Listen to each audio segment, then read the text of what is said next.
Do you feel stuck in your life? You know that somehow, sometimes you think you got it all figured out, but you ain't got nothing. Everything that used to be ain't no more inside. I don't know, just have fun. Do you feel stuck? Do you feel frustrated over things not going your way? Doesn't matter how much you try to do that old thing, it just doesn't work the same way anymore. And you could probably pretend in a certain amount of time to pretend that you all got it figured out. But you realize now that it doesn't matter how much you push it, it still doesn't feel the same inside. Actually, we're going through some time these days. Astrology is playing a big part of it. We're going through some time, and there's a lot of imbalance around being what you used to be. So there's the old you shedding, trying to kind of break free from all the old stuff, all the old things that you believed that was you, and you set it all up and everything used to be cozy, nice. It almost like, even though you might feel more comfortable in your home these days than you normally would, you'd like really actually would prefer to be at home and do the things that you really care to do. Or there's something about your home that you just want to leave and just escape from everything. In fact, there's a big movement of energies these days, and spiritually, I'm experiencing it myself.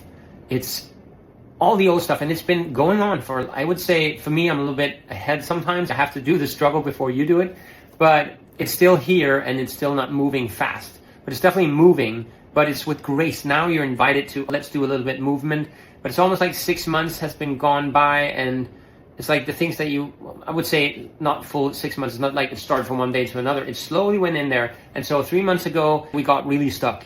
And it's like all the things that we planned and we thought we were going to do and all the practical things that needs to be done now is super tedious and super frustrating to do. And it kind of dries you out a little bit or makes you tired or frustrated or exhausted. I believe, let me just move this a little closer. I believe that there's a big energy movement going on these days, and it's really asking you, it's kind of preparation, it's asking you to really stay put and understand that no matter what happens and no matter how it feels like you should in your brain, oh, I should do this, I should do that, it's not allowing you to do nothing. It's to go into the pain of you being frustrated about you not doing more and you're not getting the things done. But also you can make a plan to really do the things that you should do, and it's going to make you feel better. But spiritually, it doesn't make you feel bad. Listen, if you keep practicing the stuff that doesn't serve your highest and best good, do you think that's going to make you a better person or out of alignment with what you're supposed to do? I would say the latter, meaning the last one. The more that you do the things that you're, like, let's say you're in a relationship and you keep ignoring the red flags because you'll compromise again, and you'll keep doing that because it's a relationship and you can't have it your way always, and we must settle at some point on some things that you can't just get everything you want. And you can't, wait a minute, that's a limiting belief, right? You can get everything you want. It's actually not that hard, but you have to be really clear about what you want so you can know what you really don't want. So every time what you don't want shows up, you'll be like, no, thank you. And it'll be like, are you sure? Yes, no, thank you. Are you really, really sure? Yes, I am really sure. Wait a minute. And then suddenly it's like, and you're like, oh, this is what I wanted. And you're like, oh, wait a minute, why didn't it pop up again? And you're like, fuck, did I just lose my chance? And be like, oh, never mind. Okay, I probably made a wrong choice. I probably should have compromised. Oh, hi again. Oh, you're back. That's so nice. Wait a minute. No, I don't want this. It's kind of like the universe keeps asking you, are you sure you don't want this? Preparing you to really accept the things that you want.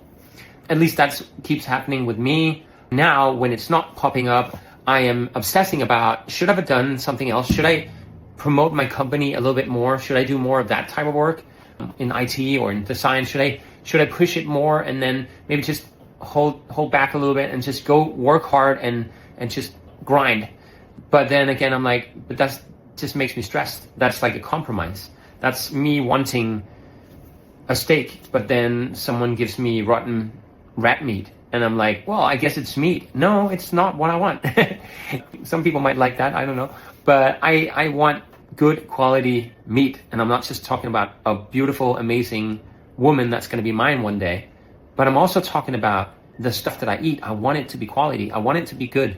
Of course I can compromise, but when you compromise, what are you really attracting? Because if what you are is what you're attracting and you compromise, so you are a compromiser, do you think you're going to attract someone really non-compromising and someone really with super depth and super connected to spirituality? No, you're going to attract more compromise.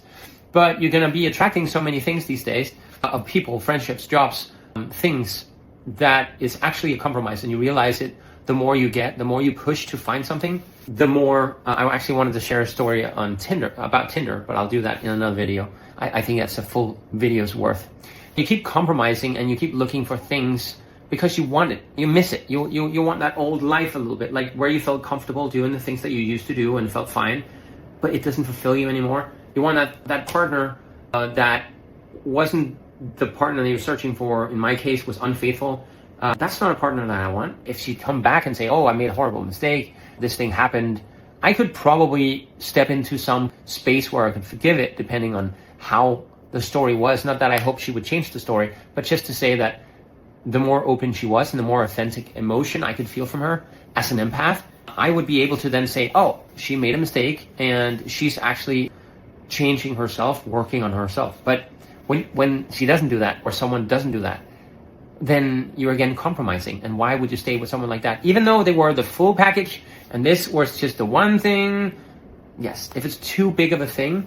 I was commenting on another video of a woman saying, oh, if he doesn't pay your bills, she was more like, he doesn't pay your bills. No, she wasn't Mexican, Russian. She doesn't pay your bills, break up with him. Doesn't listen to you talk, break up with him. Doesn't wipe your ass, break up with him. I'm sure I'm a little exaggerating here, but I felt like that's kind of like giving up as well. If you're just waiting for something, you'll be, oh, I break up. You're going to get stuck in the whole breakup thing. And you'll just attract more people that's not good enough because you're so focused on what's not good enough. Instead of saying, oh, this is good, this is good, this is good. And if it's something you haven't been clear about, why he never home? Oh, you weren't clear on your list that you did, that you're like, oh, I'm so grateful because the future husband of mine is going to be home all the time. It wasn't on that list, was it? No. So you suddenly finding out it should have been on the list and you're like, God damn it, why did I put not on list? But you should have put it there. And now you learn and you're going to find out if that's really important, because if he's home all the time, maybe he's not going to be the rest of the list because he needs to compromise to be home all the time. Again, I keep believing that all this hardship we go through right now in this time, in this period, really is calling for us to forgive and to release and to accept things have changed.